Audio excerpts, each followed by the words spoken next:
السلام عليكم ورحمة الله.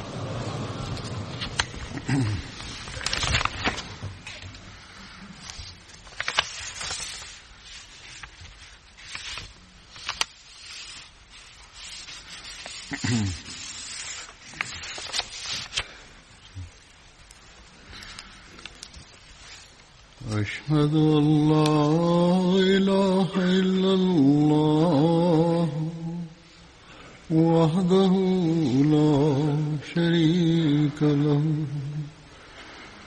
وأشهد أن محمدا عبده ورسوله أما بعد فأعوذ بالله من الشيطان الرجيم بسم الله الرحمن الرحيم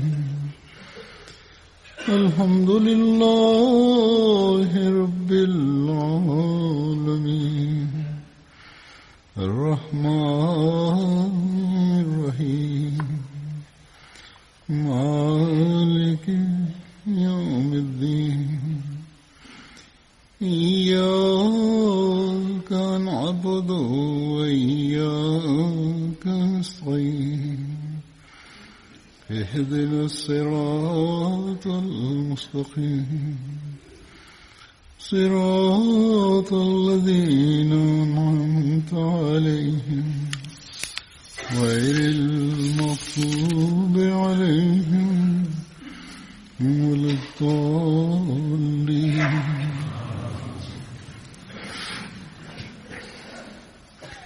ليس عليك هداهم ولكن الله يهدي من يشاء وما تنفقوا من خير فلأنفسكم وما تنفقوا من خير فلأنفسكم وما تنفقون إلا ابتغاء وجه الله وما تنفقوا من خير يوفى إليكم وأنتم لا تظلمون. इन जो तर्जुमो ही आहे त उन्हनि खे हिदायत ॾियणु तुंहिंजे ज़िम्मे आहे. हा, अल्लाह जंहिंखे चाहींदो आहे हिदायत ॾींदो आहे. ऐं जेको सुठो माल बि तव्हां वाट खुदा जी ख़र्च कयो, ऐं हक़ीक़त ही आहे त तव्हां अहिड़ो ख़र्च सिर्फ़ अल्लाह जी तवजो हासिल करण जे लाइ कंदा आहियो. सो इन जो नफ़ो बि तव्हां जिन पंहिंजनि जाननि खे थींदो, ऐं जेको सुठो माल बि तव्हां ख़र्च कयो उहो तव्हां खे पूरो पूरो वापसि कयो वेंदो ऐं तव्हां ते ज़ुल्म न कयो वेंदो.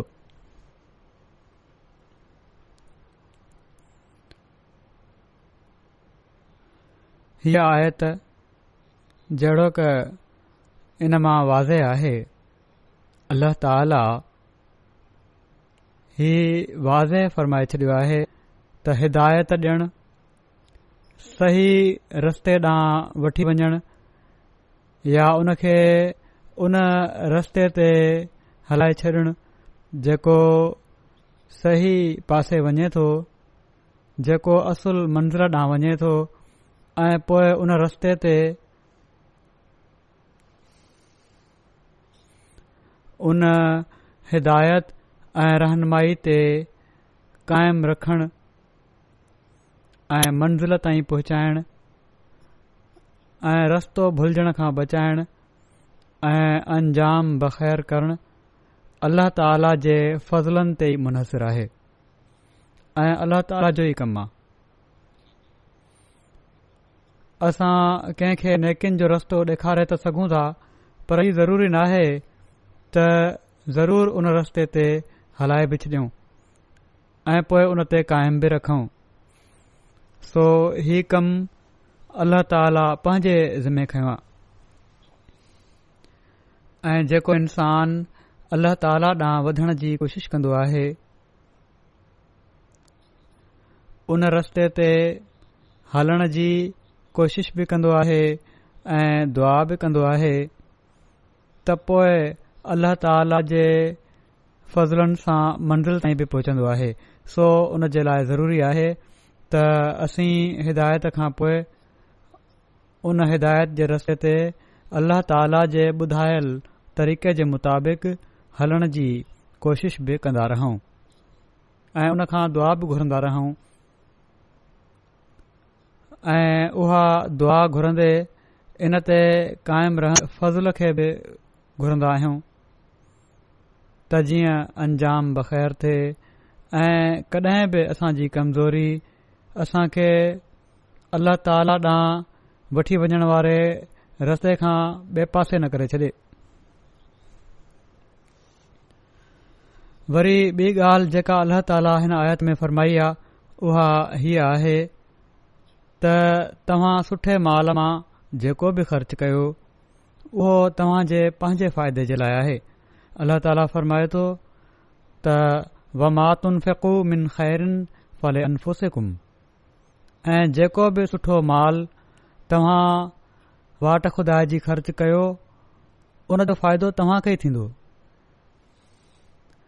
अल्लाह ताला ओधर नाहे रखंदो ऐं पर वधाए मोटाईंदो आहे।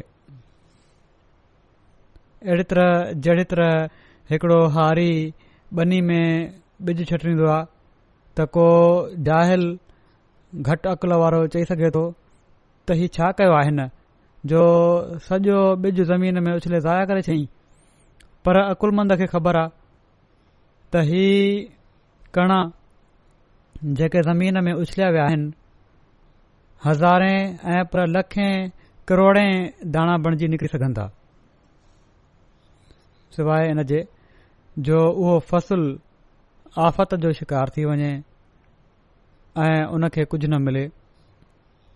सो वाट खुदा जी नेक नियती सां ख़र्च कयल ऐं पाक माल मां जेको ख़र्च कयो वेंदो आहे उहो बि हज़ारे भेरा वधी करे बि मिली सघे थो ऐं मिलंदो आहे।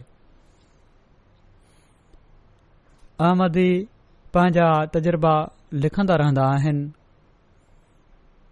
इन ॻाल्हि जो इज़हार कंदा आहिनि त कहिड़ी तरह असां वाट खुदा जी क़ुर्बानी कईसीं ऐं कहिड़ी तरह अल्लाह ताला असां खे वधाए अता कयो। कुझु कमज़ोर ईमान वारा बि हूंदा आहिनि, नवां अचण वारा बि हूंदा आहिनि, उहे बि चवंदा आहिनि तजुर्बो कंदा आहिनि त ॾिसूं केसि ताईं हीअ ॻाल्हि सही त अल्लाह ताला वधाए ॾींदो आहे। ऐं पोइ अल्लाह ताला उन्हनि खे नवाज़ींदो बि आहे उन्हनि जे ईमान खे मज़बूत करण जे लाइ। पर अक्सरियत अहिड़ी आहे जेके अल्लाह ताला जी इन ॻाल्हि खे सम्झंदा आहिनि त वमा तुनफ़िक़ून इल्ला इब्तिग़ा वजहिल्लाह ऐं जेके कुझु बि ख़र्च कयो था अल्लाह ताला जी तवजो चाहण जे लाइ ख़र्च कयो था। हू दीन जी ज़रूरतुनि जे लाइ ख़र्च कंदा आहिनि त अल्लाह ताला जी तवजो हासिल करण जे लाइ ख़र्च कंदा आहिनि। अल्लाह ताला सच जी तारीफ़ ई कई आहे त उहे अल्लाह ताला जी तवजो हासिल करण जे लाइ उन जी वाट में ख़र्च कंदा आहिनि ऐं यकीनन अल्लाह ताला अहिड़नि माण्हुनि जी हालतुनि खे ॼाणंदो आहे जेके अल्लाह ताला जी रज़ा खे हासिल करण जे लाइ ख़र्च कंदा आहिनि। ऐं पोइ अहिड़ा माण्हू जेके अल्लाह ताला जी रज़ा हासिल करण जे लाइ ख़र्च कंदा आहिनि अल्लाह ताला जे फज़लनि खे बि ॾिसी वठंदा आहिनि त कहिड़ी तरह अल्लाह ताला उन्हनि जी क़ुर्बानीअ खे क़बूल कंदे उन्हनि खे वापसि मोटाए ॾींदो आहे। ऐं पोइ हीअ ॻाल्हि उन्हनि खे ईमान में अञा बि वधाईंदी आहे।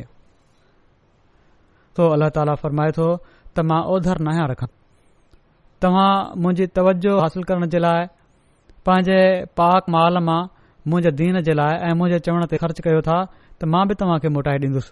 शर्त ही आहे त माल पाक हुजे। सो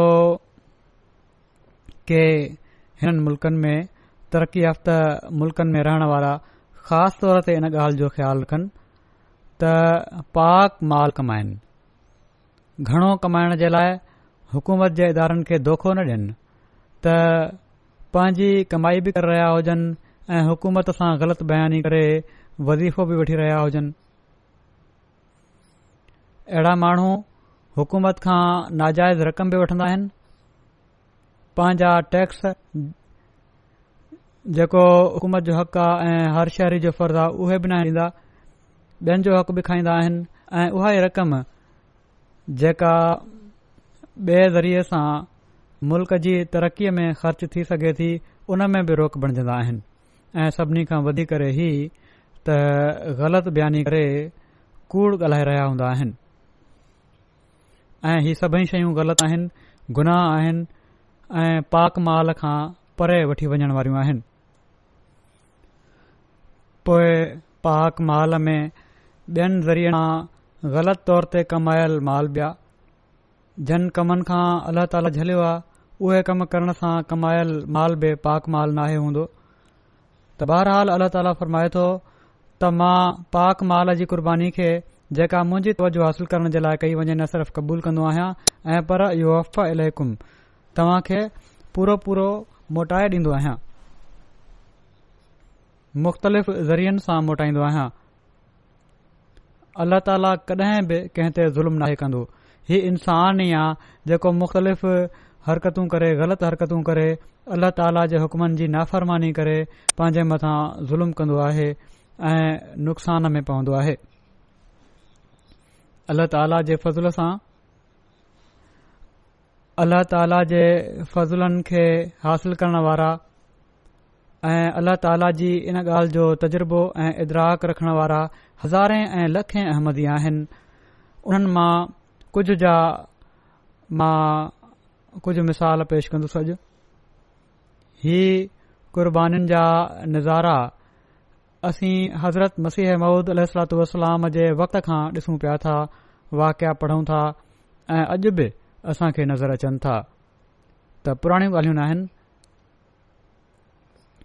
त कहिड़ियूं कहिड़ियूं क़ुर्बानियूं बावजूद अणमुआफ़िक़ हालतुनि जे अल्लाह ताला जी तवजो जे लाइ उन जी रज़ा चाहण जे लाइ आमदी कनि था। अॼोके ख़ुतबे में तहरीक जदीद जे नए साल जो ऐलान बि थियणो आहे, तंहिं करे इन हवाले सां मां कुझु वाक़िया पेश कंदुसि। सेराल्यून मां मुबलिग लिखनि था लोन्सो रीजन जा त हिकड़ा नओ मुबाए आहिनि कुमारा साहब, उन्हनि खे तहरीक जदीद जो तारुफ़ ऐं चंदनि जी बरकतुनि जे बारे में जॾहिं ॿुधायो वियो त हिन नओ मुबाए चंद आम जी अदायगी सां गॾोगॾु तहरीक जदीद जो चंदो बि ॾेई छॾियो। हिननि वटि थोरी रक़म बची जंहिं मां हू ग़रीब माण्हू हुआ महीने जे लाइ चांवर वठी सघनि पिया, पर उन्हनि हीअ रक़म बि जे चंदे में ॾेई छॾी। चवनि था त कुझु ॾींहनि खां पोइ ई उहे दोस्त ॿीहर आया ऐं ॿुधायाऊं त जहिड़े ॾींहुं मूं तहरीक जदीद जो चंदो ॾिनो हुयो उन खां अॻिले ॾींहुं कंपनी चयो त असां तुंहिंजो डिपार्टमेंट मटाए छॾियो आहे ऐं नए डिपार्टमेंट में पघार बि ॿीणी थी वई आहे ऐं ॿिया बेनिफिट बि तमामु घणा आहिनि। ऐं चवनि था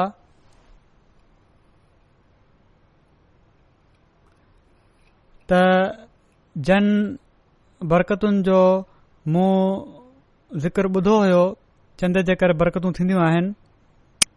अल्लाह ताला फज़ल फरमाईंदो आहे, अल्लाह ताला मूंखे उन्हनि बरकतुनि जी झलक ॾेखारे छॾी ऐं पोइ चवनि था त आईंदा मां हर महीने चंदे आम सां गॾु तहरीक जदीद जो चंदो बि ॾींदुसि।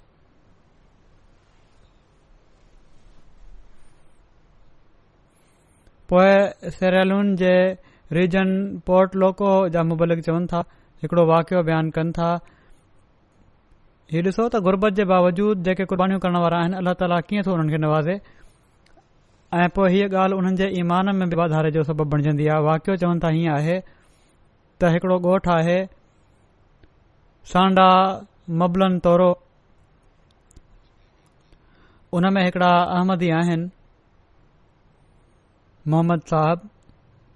उन्हनि तहरीक जदीद जे वाइदे में जेका रक़म लिखाई हुई उहा ॾेई न सघिया। जॾहिं साल जो आख़िर आयो त मूं वटि सवाइ कुझु कोप चांवरनि जे ॿियो कुझु न आहे। थोरा चांवर हुआ, 1.5 किलो चांवर हूंदा। उन्हनि चांवर विकिणिया ऐं पंहिंजो वाइदो पूरो करे छॾियाऊं। हू चवनि था त इन खां ॿिए ॾींहुं मुंहिंजे हिकिड़े परे जे माइट हिकिड़ी ॿोरी चांवर ऐं कुझु रक़म तोहफ़े तौरु मूंखे मोकिली ऐं चवनि था मुंहिंजो ॾाढो ईमान मज़बूत थियो त मां त कुझु कोप अल्लाह ताला जे वाट में ॾिना हुआ। अल्लाह ताला उन जे बदिले में मूंखे 100 किलो बि ॾेई छॾिया ऐं कुझु रक़म बि ॾेई छॾी।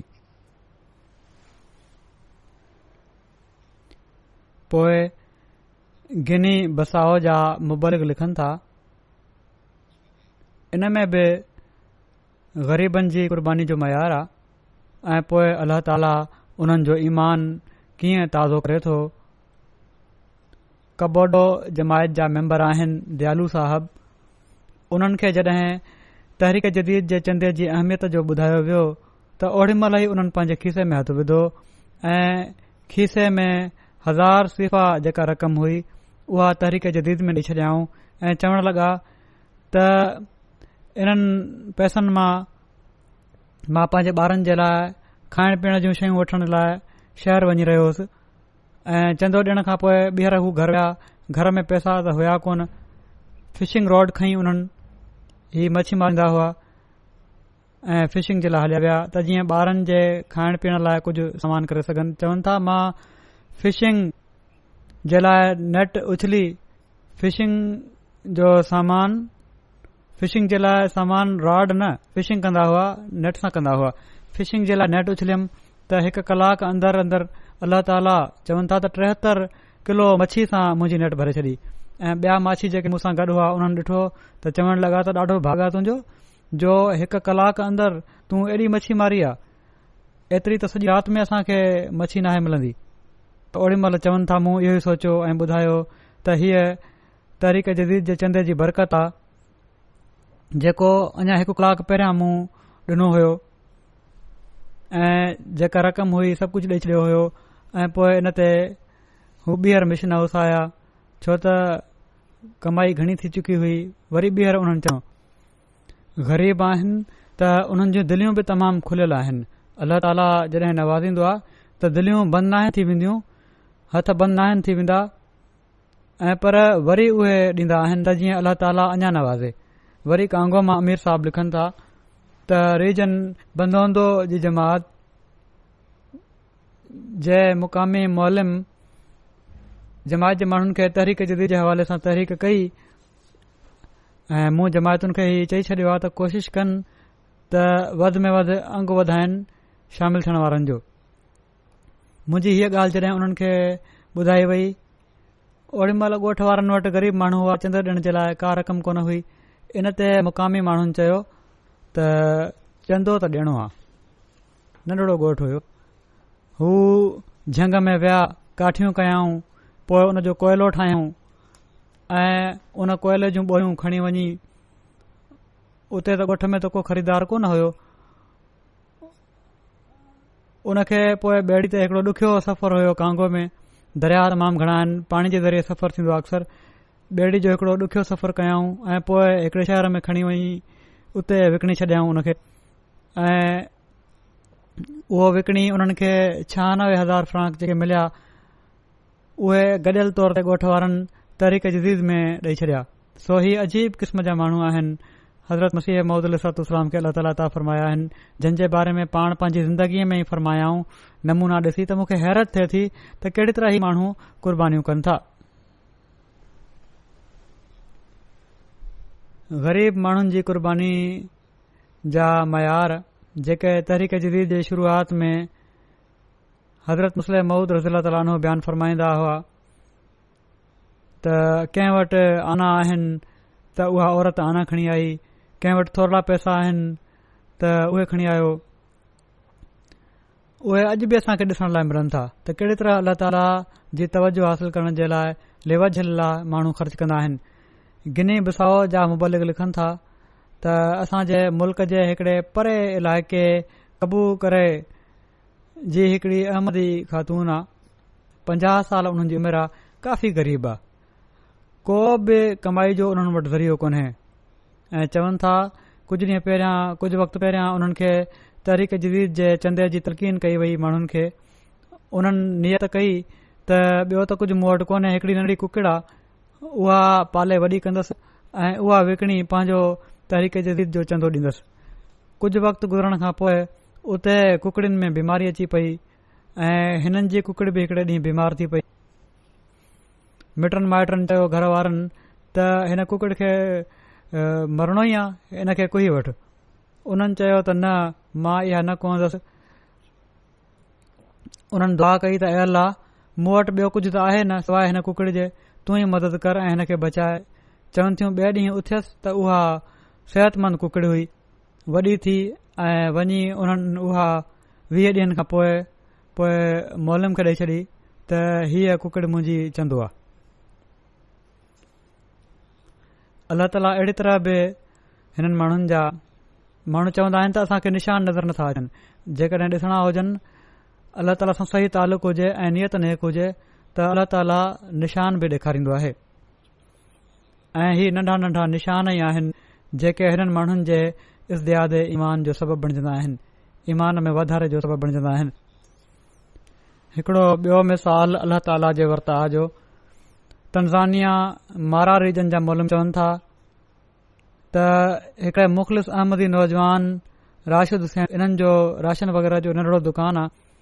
वाइदे जे मुताबिक़ उन्हनि पंहिंजो मुकमिल तहरीक जदीद जो चंदो ॾेई छॾियो हुयो ऐं जॾहिं साल जी पुॼाणी ते मोलम वधीक तहरीक कई त जेके ॾियणु चाहिनि उहे ॾेई सघनि था, हू त इन ज़ुमरे में न पिया अचनि, छो त उन्हनि ॾींहनि में उन्हनि जी माली हालत तंग हुई ऐं दुकान में सिर्फ़ हिकिड़ो अहिड़ो सामान वञी बचियो हुयो जंहिं जे जल्दी विकामजी वञण जी बि का उमेद नज़र न पई अचे। बहरहाल चवनि था त मूं वटि सिर्फ़ 3000 शिलिंग हुआ जेके उन्हनि ॾेई छॾिया।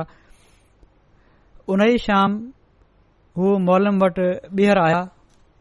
चवनि था त मूंसां हिकिड़ो अजीब वाक़ियो पेश आयो आहे जो बावजूद इन जे जो मूं वटि हिन रक़म खां अलावा ॿियो कुझु न हुयो जेका मूं चंदे में ॾेई छॾी हुई ऐं सामान बि मुंहिंजे दुकान में अहिड़ो मौजूदु हुयो जो ॾाढो फ़िक्र हुयो त इहो सामान त माण्हू ख़रीद कंदा ई न, अहिड़ो सामान।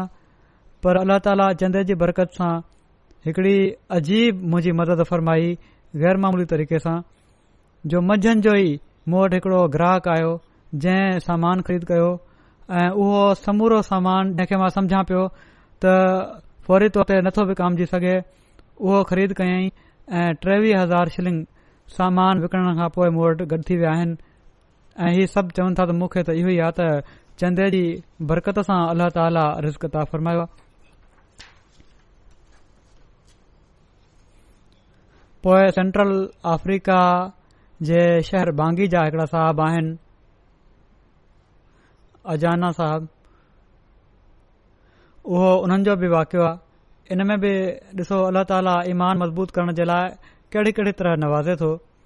ही नवां अहमदी आहिनि ऐं चवनि था त मूंखे 8 महीना थिया हुआ अहमदियत क़बूल कए ऐं मुंहिंजे अंदरि वॾी तब्दीली पैदा थी आहे हिन 8 महीननि में।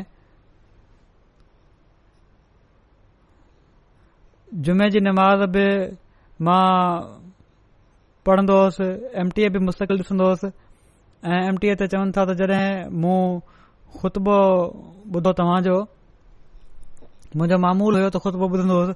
चवनि था हिकिड़े ॾींहुं जॾहिं हीउ लफ़्ज़ ॿुधा ख़ुतबे में त अल्लाह ताला जी वाट में ख़र्च करण वारो ग़रीब नाहे थींदो ऐं अल्लाह ताला उन जे माल में बरकत विझंदो आहे, त मां तहरीक जदीद जी वसूली जे बारे में ओड़ी महिल मुबलिक तहरीर कराया हुआ त मां बि चयो त मां बि ॾिसां थो।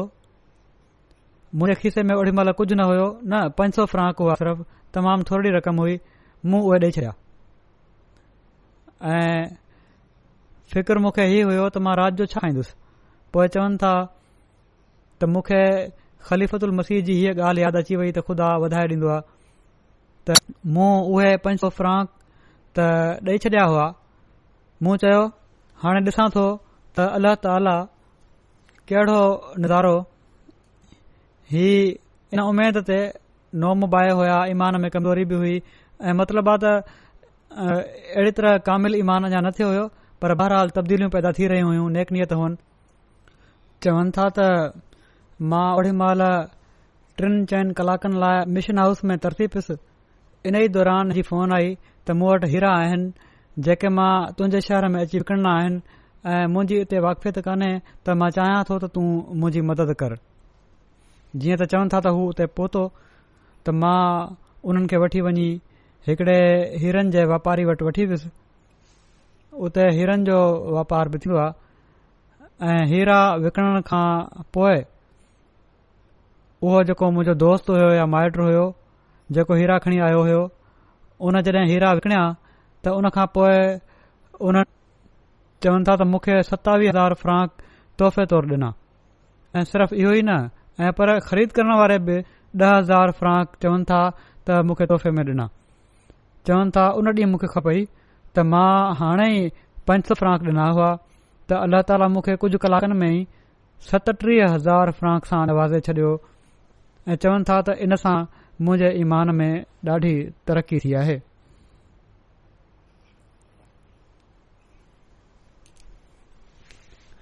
यूके मां हिकिड़ी ख़ातून आहे,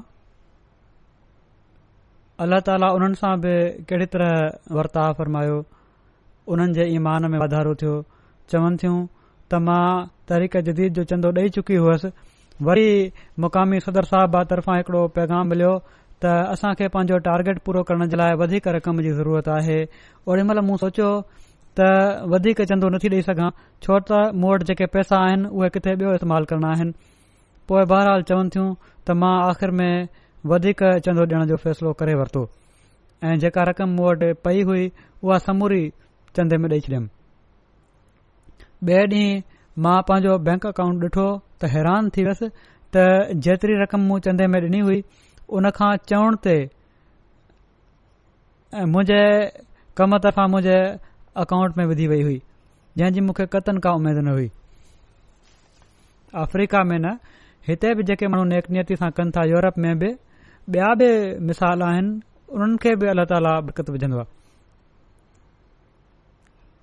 वरी हिकिड़ा साहब आहिनि, बुर्किना फासो जा अमीर साहब लिखनि था। कोलू में हिकिड़ा साहब आहिनि, सावाडू साहब, तहरीक जदीद जे चंदे में हर महीने 100 फ्रांक ॾींदा हुआ। उन्हनि खे हिकु भेरे कंहिं तोहफ़े में 3 बकरा ॾिना, जंहिं मां उन्हनि हिकिड़ो तहरीक जदीद ॾेई छॾियो ऐं 2 पाण वटि रखे वरिताऊं। अल्लाह ताला उन्हनि जे बकरनि में एॾी बरकत विधी आहे जो हाणे हू केतिरनि ई जानवरनि जा मालिक आहिनि ऐं 100 जे बदिरां 1000 फ्रांक हाणे महीनो ॾियणु शुरू करे ॾिनो आहे। वरी इख़लास ऐं वफ़ा ऐं क़ुर्बानी जो जेको जज़्बो आहे, इन जो हिकिड़ो ॿियो मिसाल आहे। बेनिन जे रीजन लोकोसा जा मुबलिक लिखनि था त हिकिड़े इलाइक़े में लोकोसा जे अक्सर इलाइक़नि में ॿोॾ आयल हुई ऐं वञण जा सभु रस्ता बंदि हुआ। कुझु जमायतुनि सां त फ़ोन ज़रिए राब्तो थी वियो हुयो, पर बॉर्डर एरिया हुअण जे करे अक्सर जमायतुनि सां राब्तो न पियो थिए। लोकल मिशनरी तजवीज़ ॾिनी त पुलिस वारनि वटि मोटर बोट आहे, जेकॾहिं असां उन्हनि सां ॻाल्हायूं त थी सघे थो त उन्हनि इलाइक़नि ताईं असां वञी सघूं, माण्हुनि जो पते करे सघूं त कहिड़ा हाल आहिनि उन्हनि जा। चवनि था त पुलिस सां ॻाल्हि कईसीं त बहरहाल पुलिस वारनि इन शर्त ते असां खे हा कई त असां पेट्रोल विझराए छॾियऊं मोटर बोट में। उते असां पहुतासीं त उतां जा सदर जमात जेके आहिनि उहे मिलिया। जॾहिं उन्हनि सां असां मिलियासीं त हुननि रोई ॾिनो सदर जमात ऐं चवनि था त असांखे ख़बर हुई त हिननि जो काफ़ी नुक़सान थियो आहे, फसल बि तबाह विया आहिनि, घर जो हिकिड़ो कमरो बि ड्रही पियो आहे। चवनि था त मूं उन्हनि खे तसली ॾिनी त अल्लाह ताला फज़ुल फरमाईंदो, नुक़सान पूरो थी वेंदो। त इन ते हू चवण लॻा त मां इन जे करे नथो पियो रहां त मुंहिंजो नुक़सान थियो आहे, ऐं पर ॿोॾ अचण खां अॻु मां पंहिंजो चंदो गॾु करे रखियो हुयो ऐं इंतज़ार में हुउसि त कॾहिं थो मोलम अचे त मां चंदो ॾियां। पर पोइ ॿोॾ जे करे सभई रस्ता बंदि थी विया। ॾाढो फ़िक्र हुयो मूंखे हिन जो ऐं मूं दुआ कई त अल्लाह ताला हाणे को वसीलो कोन्हे, मुंहिंजो चंदो पहुचाइण जो मर्कज़ में ऐं ॾींहं बि थोरा वञी बचिया आहिनि, को ज़रियो बणाए छॾ। सो अॼु जॾहिं तव्हां माण्हू आया आहियो हीउ ॾिसण जे लाइ त असां कहिड़े हाल में आहियूं। इन लाइ न आया त चंदो वठो।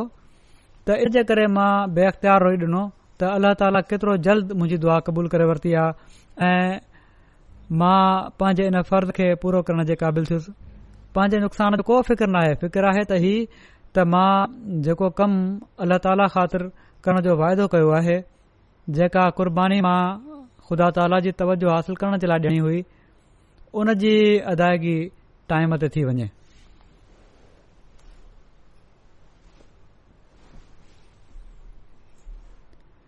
इंडिया मां इब्राहिम साहब, इंस्पेक्टर तहरीक जदीद, कर्नाटक सूबे जा लिखनि था ऐं इन में बि अल्लाह ताला जे वर्ताउ जो हिकिड़ो अञा मिसाल आहे। ही गुलबर्गा जा हिकिड़ा ख़ादिम आहिनि। उन्हनि खे बेंगलोर जी हिकिड़ी कंपनी में 20,000 महीनो हिकिड़ी नौकरी मिली हुई। चवनि था उन्हनि खे हज़रत मुस्लिम मऊद रज़ी ताला अन्हु जे बयान फरमूदा मयारी क़ुर्बानी जे हवाले सां अधु पघार पेश करण जी तहरीक कई वई। त बावजूद इन जे जो उन्हनि जे घर जा हालात सही न हुआ, पोइ बि उन्हनि 10,000 रुपयनि जो वाइदो पेश करे छडि॒यो। उन्हनि जा माइट चवण लॻा त अञा तोखे नई नौकरी मिली आहे, एतिरो वाइदो तोखे न करणु घुर्जे। वाइदो न करणु घुर्जे, ॾुखियाई पेश ईंदई त हिकड़े महीने जी पघार जो अधु। त मौसूफ़ चयो त हज़रत मुस्लिम मऊद रज़ी ताला अन्हु जॾहिं हीउ फरमायो आहे त जेसिताईं इंसान पूरी कोशिश नथो करे, ख़ुदा ताला जा मलाइक उन में ज़ोर ऐं ताक़त पैदा न आहिनि कंदा। त इन जे करे बहरहाल मां त हीउ ॾियणो आहे। चवनि था इन ॻाल्हि खे अञा कुझु ॾींहं ई गुज़रिया हुआ जो उन्हनि खे हिकड़ी ॿी कंपनी में नौकरी मिली वई, जिथे उन्हनि खे अल्लाह ताला जे फज़ल सां 1,27,000 रुपया महीनो पघार मिले पई थी। ऐं चवनि था त हीउ बि चंदे जी बरकत सां थियो आहे। पोइ इंडिया जा तहरीक जदीद जा इंस्पेक्टर आहिनि सूबे केरला जा, लिखनि था त हितां जा असांजा हिकड़ा केरलाई जा मुख़लिस अहमदी आहिनि। तहरीक जदीद जी माली क़ुर्बानी पेश करण वारनि में तमामु मुमताज़ हैसियत जा हामिल आहिनि ऐं मुमताज़ हैसियत रखनि था। मौसूफ़ जो फर्नीचर जो कारोबार आहे ऐं वकील माल जे दौरे दौरान उन्हनि पंहिंजूं फैक्ट्रीज़ ॾेखारियूं। दुआ जे मक़सद सां इन ॻाल्हि जो ज़िक्र कयाऊं त हिननि ॾींहनि में कारोबारी हालात सुठा न आहिनि ऐं पर दुआ जे लाइ ख़ासि तौर ते चयाऊं उते दुआ करायूं। बहरहाल इन जे बावजूद मौसूफ़ पंहिंजो जेको चंदो हुयो साल जो, उहो 15 लख वाइदो लिखायो, पर साल दौरान वाइदे जे मुक़ाबिल ते सिर्फ़ 2 लख ॾेई सघिया। वक़्तु घटि हुयो, ॾाढा परेशान हुआ, ॾाढा बेक़रार हुआ, इन ई फ़िक्र में हुआ त कीअं ही चंदो अदा थींदो ऐं मूंखे बि हू ख़त लिखंदा रहिया। माली साल जे आख़िरी ॾींहुं इहो ई ख़त लिखियाऊं त आख़िरी ॾींहं आहिनि माली साल जा, दुआ कयो अल्लाह ताला पंहिंजे फज़ल सां वाइदो पूरो करण जी तौफ़ीक़ ॾे। चवनि था अञा कुझु कलाक ई गुज़रिया हुआ जो हिकड़ी वॾी रक़म उन्हनि जे अकाउंट में आई, जंहिं मां न सिर्फ़ उन्हनि पंहिंजे पेश कयल वाइदे जी अदायगी कई ऐं पर हिकड़ी वॾी रक़म वाधारी बि ॾेई छॾियाऊं ऐं कारोबारी सिलसिले में जेका उन्हनि खे रक़म घुर्जे पई उन जी ज़रूरत बि उन मां पूरी थी वई। पोइ बेनिन जे रीजन नातीजा मोलम लिखनि था त कतम पोती जमायत जा हिकड़ा दोस्त आहिनि। उन्हनि जॾहिं उन्हनि खे चयो वियो बिना कंहिं तवक़ुफ़ जे उन्हनि 3,000 फ्रांक सीफ़ा कढी पेश करे छॾिया। मोलम चवनि था त मां उन्हनि खां ॾाढो हैरान थी पुछियो, छो त वॾे ताक़ीद जे बावजूद बि उन्हनि कॾहिं बि अॼु ताईं 500 सीफ़ा खां वधीक न ॾिनो हुयो, त एॾो वधाए कीअं ॾिनो आहे तूं? सबबु छा? चवण लॻा त चंदे में मां ॾाढी सुस्ती कंदो आहियां, मूं ॾिठो आहे त परेशानियूं वधी वेंदियूं आहिनि ऐं फसल बि भलो नाहे थींदो ऐं आख़िरी भेरो जॾहिं मूं चंदो ॾिनो हुयो त हीउ सोचे ॾिनो हुयो त ॾिसां थो इन जी बरकत सां कहिड़ी तरह मुस्तफ़ीज़ थियां थो। जीअं त मूं तजुर्बो करे ॾिठो आहे त चंदे जी बरकतुनि सां ख़ुदा ताला वाकई ॻुझे तौर ते इमदाद फ़रमाईंदो आहे, असां जूं ज़रूरतूं पूरियूं फ़रमाईंदो आहे, फसल में बरकत अता फ़रमाईंदो आहे ऐं इन लाइ जॾहिं मूं पाण तजुर्बो करे वरितो आहे त तव्हां जे चवण खां पहिरियां ई मां पाण ई पंहिंजो चंदो पंजूण ते वधाए ऐं पर छऊण ते वधाए ॾेई छॾियो आहे। कैनेडा में वान जमायत जे ॿारनि जो हिकिड़ो मिसाल आहे त उतां जा सदर चवनि था त अक्टूबर में असां जमायत जे तहरीक जदीद जे वाइदनि खे मुकमिल करण जे लाइ कमु करे रहिया हुआसीं ऐं ॿारनि खे बि घर जे ॿारनि खे बि तलक़ीन कईसीं। उन्हनि बि पंहिंजी ख़र्ची मां पंहिंजे वाइदे खां वधीक चंदो ॾिनो। हिकड़ी धीउ जंहिं अञा इंजीनियरिंग हाणे मुकमिल कई आहे उन वटि कुझु रक़म हुई, उन उहा चंदे में ॾेई छॾी ऐं पहिरियां हूअ इंटरव्यू ॾेई रही हुई नौकरी जे लाइ, कामयाबी न पई थिए। जहिड़े ॾींहुं हीउ चंदो ॾिनई उन खां ॿिए ॾींहुं हिकड़ी जॉब जे लाइ इंटरव्यू थियो हुयो। वापसि आई त ॾाढो खु़शि हुई त का ग़ैबी ताक़त उन सां गॾु हुई इंटरव्यू जे दौरान बि, ऐं तमामु आराम सां सभु कुझु थी वियो। ऐं जंहिं कंपनी में इंटरव्यू ॾियण वई हुई उते बि काफ़ी माण्हुनि इंटरव्यू ॾिनो हुयो ऐं रिज़ल्ट हिन साल जे आख़िर ताईं पतो पइजी वेंदी, पर 2 ॾींहनि में ई हूअ चई रही हुई त इंटरव्यू त तमामु भलो थियो आहे, पर रिज़ल्ट साल जे आख़िर में पतो लॻंदी। पर 2 ॾींहनि खां पोइ ई उन धीउ खे कॉल अची वई त तोखे सिलेक्ट कयो वियो आहे ऐं फेबरवरी 2020 खां कमु शुरू करणो पवंदो। वरी ॿिए ॾींहुं कॉल आई त बाक़ी माण्हू फेबरवरी में शुरू कंदा, पर तूं हिन ई साल नवंबर खां शुरू करे सघें थी। इन सां हिन ॿारड़ी जे बि ईमान खे तक़वियत पहुती, ईमान में वाधारो थियो ऐं अल्लाह ताला जे फज़लनि खे उन ॾिठो। मास्को जा मुबलिग लिखनि था, हाणे हर मुल्क में अल्लाह ताला माण्हुनि खे क़ुर्बानी खां पोइ पंहिंजे फज़लनि जा नज़ारा ॾेखारे थो।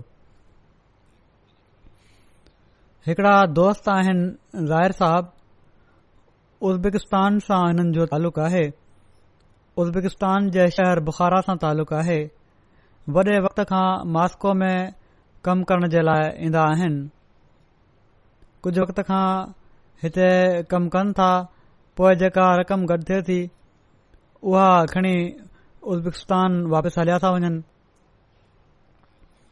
हिननि जी घरवारीअ बैत करण खां पहिरियां कुझु तामुल खां कमु वरितो हुयो, पर पोइ मुतालियो कयईं, दुआ कयईं, उन खां पोइ बैत जी तौफ़ीक़ मिलियसि। कुझु वक़्तु पहिरियां उन्हनि खे तहरीक जदीद जे चंदे ॾांहुं तवजो ॾियारी वई। हिननि जी घरवारी जे हवाले सां बि चयो वियो त तहरीक जदीद ऐं वक़फ़ जदीद में हिसो वठे, त उन्हनि ॿुधायो त हू अॼुकल्ह उज़्बेकिस्तान में टैक्सी हलाइनि पिया था ऐं हुननि जी घरवारी सिलाई जो कमु करे थी।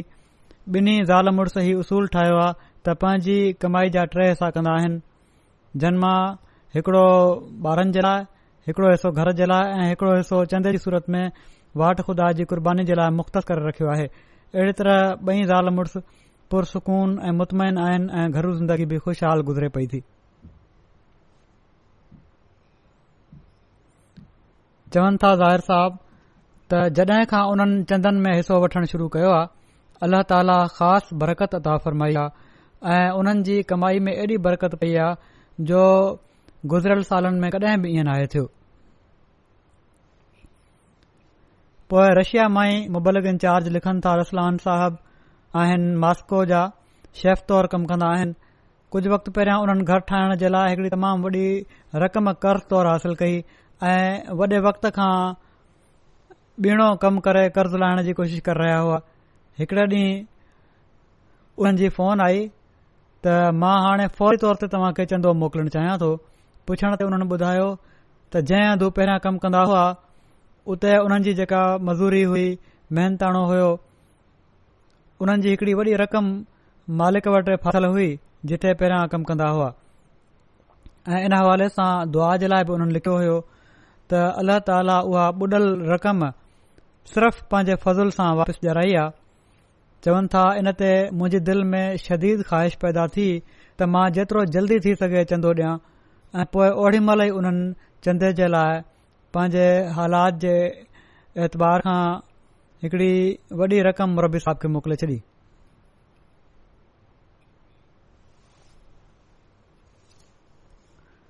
जर्मनी जी जमायत मां हिकड़ी ॿारड़ी आहे, उहा लिखे थी त मां 2 महीननि जी ॻोरारी हुअसि। ॿार हाणे हुननि जो पैदा बि थी वियो आहे, 2 सालनि जो थी बि वियो आहे ऐं चवनि थियूं जॾहिं मां ॻोरारी हुअसि ओड़ी महिल मूं दुआ कई, ॾाढी दुआ कई ऐं मूं वाइदो कयो त हर महीने तहरीक जदीद में €100 ॾींदसि। बाक़ी 7 महीना अल्लाह ताला ख़ैरियत सां गुज़ारे छॾिया। के पेचीदगियूं हुयूं उहे ख़तम थी वयूं।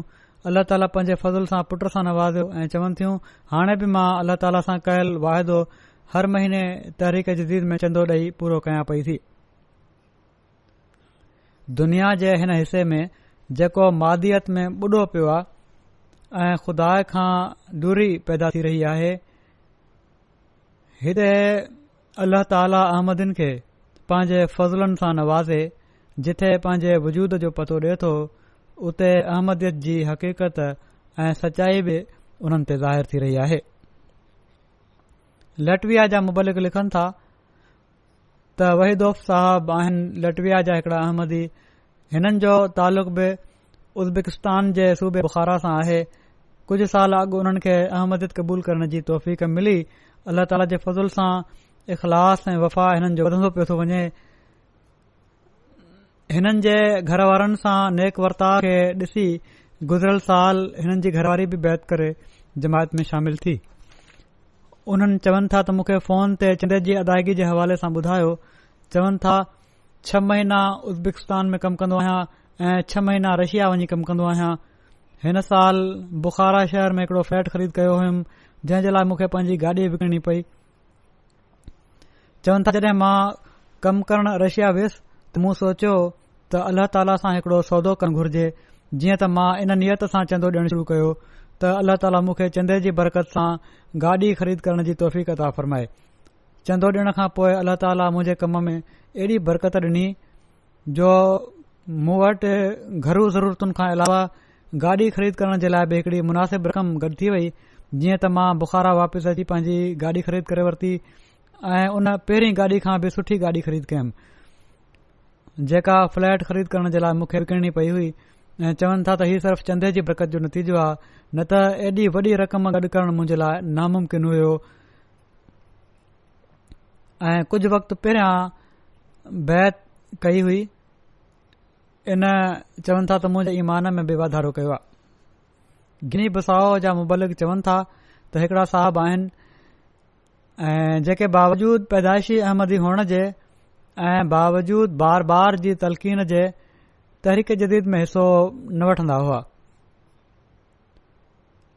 उन्हनि ब्लॉक्स जो कारोबार शुरू कयो ठाहिण जो ऐं 40 बोरियुनि मां सीमेंट मां उन्हनि ब्लॉक्स ठाहिया। राति जो मींहुं वसियो, सभई ब्लॉक्स ख़राब थी विया ऐं मुकमल नुक़सान थी वियो। चवनि था राति जो ॾाढी परेशानी जी हालत में हुतुसि। ख़्वाब में मूं ॾिठो त मुंहिंजा मरहूम वालिद आया आहिनि त हिननि खे चवनि था छा तूं पंहिंजा चंदा ॾेई छॾिया आहिनि। हीउ चवण खां पोइ हू हलिया विया। जीअं त इदरीस साहब चवनि था त सुबुह जो उथंदे ई मां मिशस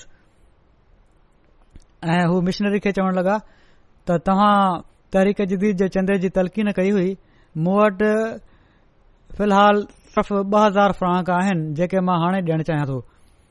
ऐं चंदो ॾियण खां पोइ ॿिए ॾींहुं अल्लाह ताला उन्हनि खे जेको उन्हनि जो नुक़सान थियो हुयो उहो ईअं पूरो कयो जो उन्हनि खे नओं कॉन्ट्रैक्ट मिली वियो जेको 8 लख सीफ़े जो हुयो ऐं हिननि जा कर्ज़ बि लही विया ऐं अल्लाह ताला जे फज़ल सां उन्हनि हाणे वसियत बि करे वरिती आहे। ईमान में बि हिननि जे वाधारो थियो आहे।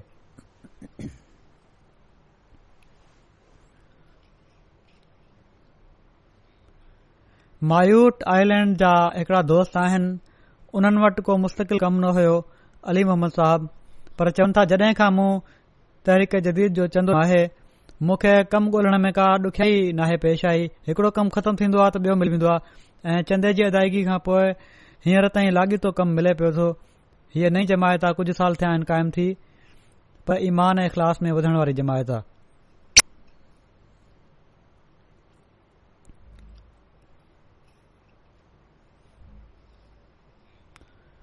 वरी अमीर साहब इंडोनेशिया लिखनि था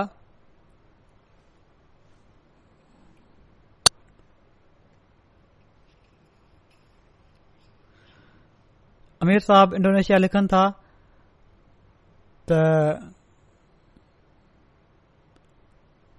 हिकड़ी जमात बगनटान में हिकड़ा अहमदी ओरियानो साहब आहिनि जेके अकेला रहंदा आहिनि उन्हनि जी घरवारी गुज़ारे वई आहे।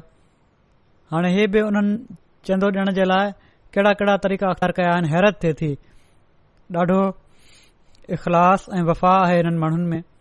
चवनि था बनी ॿारो कंदा आहिनि, ग़रीब माण्हू आहिनि, ॿारनि जूं शादियूं थी वयूं आहिनि, घरवारी आहे कान। तबलीग तरबियत जे कम में अक्सर मुबलिक जो साथ ॾींदा आहिनि।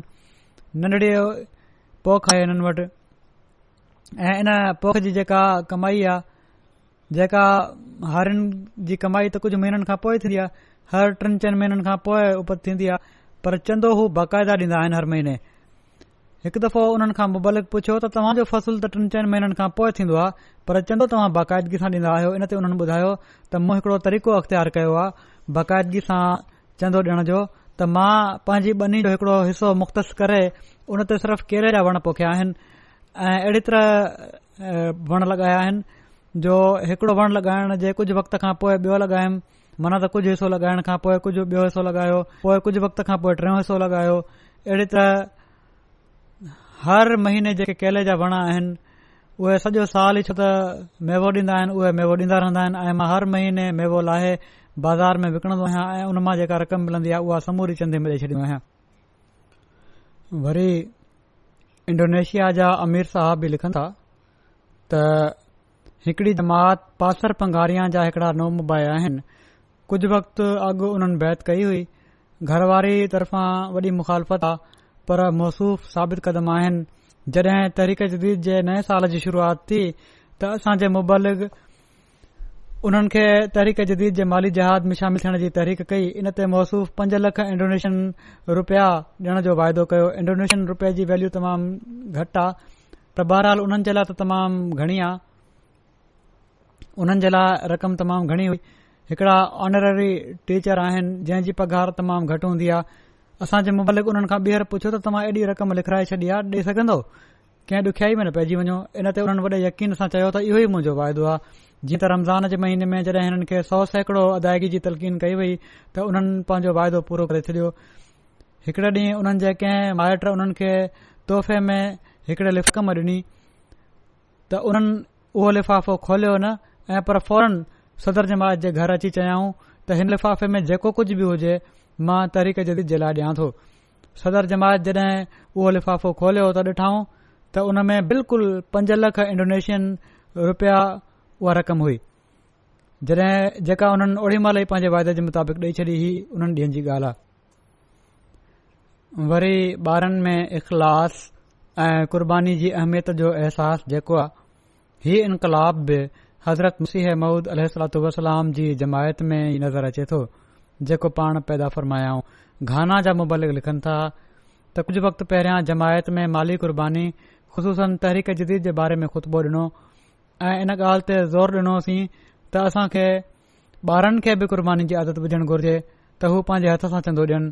इन ते ॿिए जुमे जी नमाज़ ते हिकड़ो तिफ़िल जंहिं जी उमिरि तक़रीबन 9-10 साल हूंदी कुझु रक़म खणी आयो ऐं तहरीक जदीद जी मद में ॾेई छॾियईं त पुछण ते हुन ॿुधायो त मां पीउ माउ खां चंद जे लाइ रक़म घुरी जेका मूंखे मिली न सघी कंहिं सबबु न हूंदी वालदेन वटि। चवनि था मां इन ते हिकड़े दुकान ते मज़दूरी करणु शुरू करे ॾिनी ऐं जेका रक़म हासिल कयमि उहा चंदे में ॾियां पियो थो। पोइ सेरियालियुनि जो हिकड़ो मिसाल आहे। उतां जा लोकल मोलिम लिखनि था बशीरो साहब कैनवा जा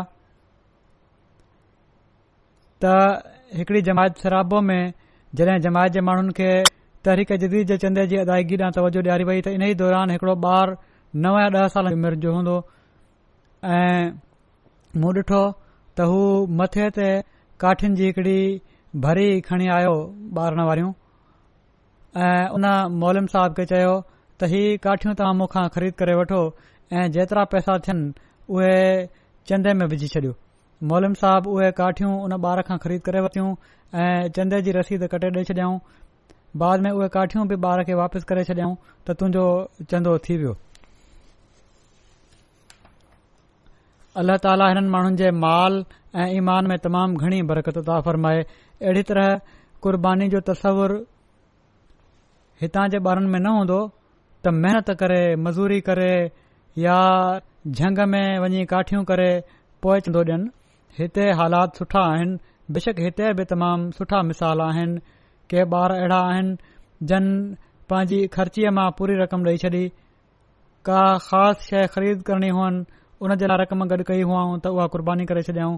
बहरहाल पंहिंजे पंहिंजे माहौल में हर हंधि इख़लास ऐं वफ़ा जा मिसाल मिलनि था। अल्लाह ताला हिननि इख़लास ऐं वफ़ा खे वधाईंदो हले। हाणे मां कुझु कवाइफ़ पेश कंदुसि। अल्लाह ताला जेके जमायत खे हज़रत मसीह मऊद अलैहिस्सलातु वस्सलाम जी जमायत खे जेका क़ुर्बानीनि जी तौफ़ीक़ अता फ़रमाई आहे ऐं जहिड़ी तरह ही क़ुर्बानियूं कनि था, ही सवाइ अल्लाह ताला जी ताईद ऐं नुसरत ख़ासि गॾु हुजे, उन खां बग़ैर ही सभु कुझु नथो थी सघे। दिलनि खे अल्लाह ताला ई मटींदो आहे ऐं अल्लाह ताला ई उन्हनि जी दिलि में विझंदो आहे। वॾनि जी बि ॿारनि जी बि मुख़्तलिफ़ दुनिया में रहण वारनि अहमदिन जी। ऐं इहा ई शइ जेकॾहिं को अकुल रखण वारो हुजे त उहो समझी सघे थो त इहा ई ॻाल्हि जेका आहे उहा हज़रत मसीह मऊद अलैहिस्सलातु वस्सलाम जी सदाकत जो दलील आहे। बहरहाल जहिड़ो क मूं चयो, हिन वक़्तु मां कुझु कवाइफ़ पेश कंदुसि। अल्लाह ताला जे फज़ल सां तहरीक जदीद जो 85 साल ख़तमु थियो 31 अक्टूबर ते ऐं 86 साल शुरू थी वियो ऐं हिन साल तहरीक जदीद जे माली निज़ाम में 13.6 मिलियन पाउंड जी क़ुर्बानी जी तौफ़ीक़ मिली ऐं हीअ वसूली गुज़िरियल साल जी भेट में अल्लाह ताला जे फज़ल सां 8,02,000 पाउंड वधीक। हिन साल पाकिस्तान में त करंसी जी वैल्यू तमामु घटिजी वई हुई। सियासी हालात ख़राब, मुआशी हालात ख़राब, तमामु ख़राब हालात आहिनि। अल्लाह ताला उन्हनि ते रहम करे पाकिस्तान जे लाइ दुआ कंदा कयो। अल्लाह ताला उतां जे अहमदिन ते बि फज़ल फ़रमाए त उहा जेका पोज़ीशन हूंदी आहे उहा त क़ाइमु न रही। पहिरीं पोज़ीशन हाणे मुकमिल तौर ते हिन साल जर्मनी जी आहे ऐं अहिड़ी तरह जर्मनी पहिरें नंबर ते आहे, पोइ ॿिए नंबर ते पाकिस्तान आहे, पोइ बर्तानिया आहे। ऐं छो त पहिरियां मां पाकिस्तान खे कढी छॾींदो हुउसि, पहिरियों नालो उन जो हूंदो हुयो ऐं ॿाहिरें मुल्कनि जो पाकिस्तान खां अलावा बाक़ी मुल्कनि जो तफ़सील ॾींदो हुउसि। इन लाइ पाकिस्तान खां अलावा बावजूद इन जे जो उन जो ॿियो नंबर आहे। 10 मुल्कनि जो तफ़सील मां हाणे बि बयानु कंदुसि। जर्मनी पहिरियों ऐं ॿाहिरनि मुल्कनि में, पोइ पाकिस्तान खां पोइ ॿियो बर्तानिया, पोइ अमरीका, पोइ कैनेडा, पोइ भारत, पोइ मिडल ईस्ट जी हिकिड़ी जमायत आहे मुल्क आहे इंडोनेशिया, पोइ ऑस्ट्रेलिया, पोइ घाना, पोइ ॿीहर मिडल ईस्ट जो हिकिड़ो मुल्क आहे।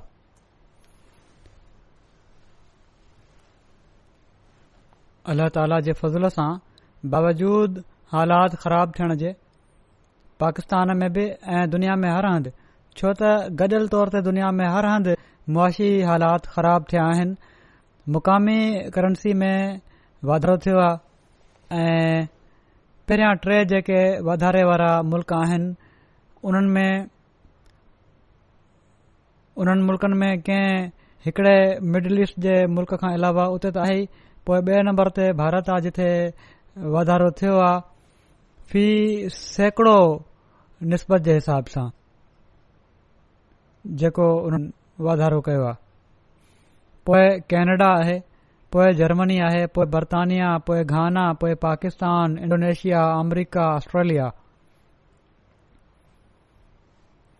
फ़ी माण्हू अदायगी जे लिहाज़ खां बि पहिरियां 3 मुल्क आहिनि स्विट्ज़रलैंड नंबर 1, पोइ अमरीका, पोइ सिंगापुर ऐं चौथे नंबर ते बर्तानिया ऐं 5 ते स्वीडन, उन खां पोइ ॿिया मुल्क आहिनि। अफ्रीकी मुल्कनि में गॾियल वसूली जे लिहाज़ खां निमाया जमायतूं जेके आहिनि उहे पहिरें नंबर ते घाना आहे, पोइ नाइजेरिया, पोइ बुर्किना फासो, पोइ तंज़ानिया, पोइ गैम्बिया, पोइ बेनिन। शामिलीन ॾांहुं तवजो ॾिनी पई वञे। गुज़िरियल कुझु सालनि खां मूं चयो हुयो त अघु वधायो शामिल थियण वारनि जो ऐं इन मक़सद सां रक़म खां वधीक जमातुनि खे माण्हुनि खे शामिल करण जे लाइ टारगेट ॾिना पिया वञनि ऐं अल्लाह ताला जे फज़ल सां हिन साल जो जेको शामिल थियण वारनि जो अंग आहे उहो 18,27,000 खां मथे आहे ऐं 1,12,000 नवां शामिल थिया आहिनि चंदे जे निज़ाम में। शामिल थियण वारनि में गुज़िरियल साल जी भेट में वाधारो करण वारा क़ाबिल ज़िक्र अफ्रीकन जेके मुल्क आहिनि उन्हनि में नाइजर, सेरालियोन, नाइजेरिया ऐं कैमरून, पोइ बेनिन, पोइ सेनेगाल, पोइ Guinea Bissau, Ivory Coast, Tanzania ऐं गिनी कोनाक्री आहिनि ऐं वॾियुनि जमायतुनि में Bangladesh, Canada, Malaysia, Bharat, Indonesia, Germany, बर्तानिया, अमरीका ऐं ऑस्ट्रेलिया आहे।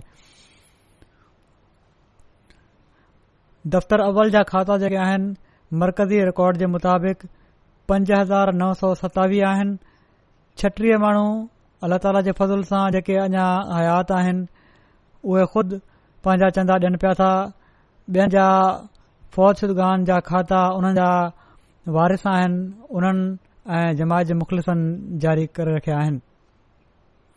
जर्मनी छो त पहिरें नंबर ते आहे, इन जूं पहिरियों 10 जमायतूं जेके आहिनि उन में रोडरमार्क, नोइस, पेनिनबर्ग, मेहदीआबाद, नेदा, आंसाबर्ग उर्दू में लिखियल आहे, थी सघे थो सही न पढ़ियो वञे, कील ऐं फ्रोंटसाइम ऐं वाइन गार्डन ऐं कोलोन शामिल आहिनि ऐं लोकल इमारतूं उन्हनि में जेके आहिनि पहिरियों 10 उन्हनि में हैम्बर्ग नंबर 1 आहे, पोइ फ्रैंकफर्ट, पोइ ग्रासग्राउ, पोइ मार्फर्डन, डटनबाख, वीरबादन ऐं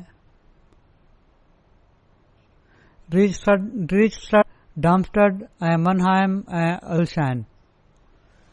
पाकिस्तान में तहरीक जदीद जी कुर्बानी में वसूली जे लिहाज़ खां पहिरें नंबर ते लाहौर, पोइ ॿिए ते रवा ऐं पोइ 3 नंबर ते कराची ऐं ज़िलई सतह ते जेके 10 ज़िला आहिनि उन में इस्लामाबाद नंबर 1, पोइ सियालकोट, पोइ फैसलाबाद, पोइ गुजरांवाला, पोइ उमरकोट, पोइ हैदराबाद, पोइ मीरपुर ख़ास, पोइ कुसूर, टोबा टेक सिंह, मीरपुर, आज़ाद कश्मीर ऐं वसूली जे एतबार खां वधीक कुर्बानी करण वारनि पाकिस्तान जी शहरी जमायतुनि में इमारत डिफेंस लाहौर, टाउनशिप लाहौर, इमारत कैंट रावलपिंडी, इमारत शहर रावलपिंडी, पोइ मुल्तान, पोइ इमारत अज़ीज़ाबाद कराची, इमारत दिल्ली गेट लाहौर, पोइ कोयटा, पोइ पिशावर, पोइ बहावलनगर। पाकिस्तान जूं जेके नंढियूं जमायतूं आहिनि उन्हनि में 5 ई आहिनि: वाह कैंट, साबन दस्ती, खोकर गरबी, चक नौ पनियार ऐं चविंडा। बर्तानिया जा पहिरियां 5 रीजन जेके आहिनि, पहिरें नंबर ते बैतुल फतूह रीजन आहे, पोइ मस्जिद फज़ल रीजन आहे, पोइ मिडलैंड्स रीजन, बैतुल एहसान रीजन, इस्लामाबाद रीजन। गॾियल अदायगी जे लिहाज़ खां बर्तानिया जूं 10 वॾियूं जमायतूं मस्जिद फज़ल नंबर 1 ते, पोइ वुस्टर पार्क, पोइ इस्लामाबाद, पोइ Aldershot, Putney, New Malden, Gillingham, Birmingham West, Glasgow ऐं स्कानथप। नंढियूं जमायतूं जेके आहिनि उन्हनि में स्वांजी नंबर 1 ते, पोइ स्पन वैली, कैथले, नॉर्थवेल ऐं नॉर्थहैम्पटन। वसूली जे लिहाज़ खां अमरीका जूं जमायतूं जेके आहिनि उन्हनि में number 1 Silver Spring, Los Angeles, पोइ Silicon Valley, Seattle, Central Virginia, Detroit, Chicago, Oshkosh, Houston, Georgia, South Virginia. Canada जूं वसूली जे लिहाज़ खां लोकल इमारतूं वॉन नंबर 1, पोइ Calgary, Peace Village, Vancouver, Mississauga, Saskatoon. नंढियूं जमायतूं जेके आहिनि उन्हनि में 5 एडमिंटन नंबर 1 ते, एडमिंटन वेस्ट, डरहम, पोइ ब्रेडफर्ड, पोइ ऑटवा वेस्ट।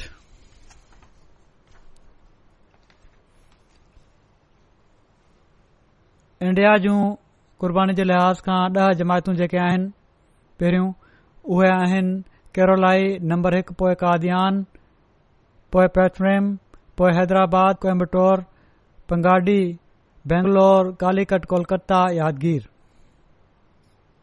10 सूबा जेके आहिनि पहिरियां उहे ई आहिनि नंबर 1 केरला, पोइ कर्नाटक, तमिलनाडु, तेलंगाना, जम्मू कश्मीर, उड़ीसा, पंजाब, बंगाल, दिल्ली ऐं उत्तर प्रदेश। कश्मीर जा बि हालात तमामु ख़राब आहिनि, सियासी बि ऐं मुआशी लिहाज़ खां बि। हिते बि उन जमायतुनि जी गॾियल वसूली जे लिहाज़ खां ऑस्ट्रेलिया जूं 10 जमायतूं ही आहिनि। नंबर 1 ते कासल हिल, पोइ मेलबर्न बेरविक, मेलबर्न लॉन्गवॉन, पोइ एसीटी कैमरा, मॉल्डन पार्क, पोइ एडलाइड साउथ, पोइ पेनवर्थ, माउंट ड्रॉइट, पैरामाटा, पोइ एडलेड वेस्ट। अल्लाह ताला हिननि सभिनी क़ुर्बानी करण वारनि जे मालनि ऐं नफ़्सनि में तम घणी बरकत अता फ़रमाए।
الحمد لله نحمده ونستعينه ونستغفره ونؤمن به ونتوكل عليه ونعوذ بالله من شرور أنفسنا ومن سيئات أعمالنا من يهده الله فلا مضل له ومن يضلل فلا هادي له ونشهد أن لا إله إلا الله ونشهد أن محمدا عبده ورسوله عباد الله رحمكم الله إن الله يأمر بالعدل والإحسان وإيتاء ذي القربى وينهى عن الفحشاء والمنكر والبغي يعظكم لعلكم تذكرون واذكروا الله يذكركم وادعوه يستجب لكم ولذكر الله أكبر